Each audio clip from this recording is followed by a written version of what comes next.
এখন এই একটা টার্ম, এই একটা নাউন, এটা নিয়ে কথা বলবো। এটা প্রেপোজিশন, কিন্তু এটা পার্টস অফ স্পিচ। এটা একটা পার্টস অফ স্পিচ এবং এটা নাউনের অন্তর্ভুক্ত। অন্যদিকে যদি বলি আমরা, এই একটা ওয়ার্ড প্রিপেয়ার, এটা একটা ওয়ার্ড, এটাও একটা পার্টস অফ স্পিচ, কিন্তু এটা কোন পার্টস অফ স্পিচের অন্তর্ভুক্ত? এটা ভার্বের অন্তর্ভুক্ত। এটার নাউন কি? প্রিপারেশন। ইয়েস, এটা হচ্ছে noun form.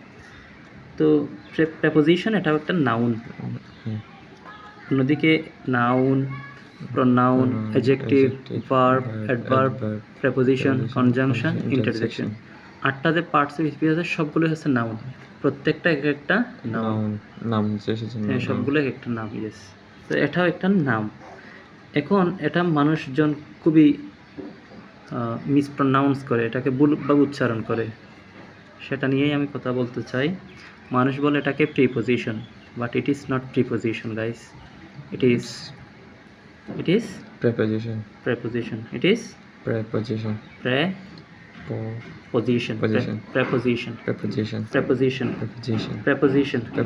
Not preposition. Yes. Okay, stop saying preposition. Okay, stop what you are doing. You should not be doing what you are doing. Okay, the way you are pronouncing, it's not right, because it is not preposition, it's preposition. Learn it and then use it, because একটা মানুষ teacher হয়ে তো preposition শেখাতে পারে না স্টুডেন্টকে। এরপর আছে ভেরিয়াস। তো ভেরি ওয়াজ কখনোই হতে পারে না various. Yes. Okay, that's the end of it, and hope to see you in the next video.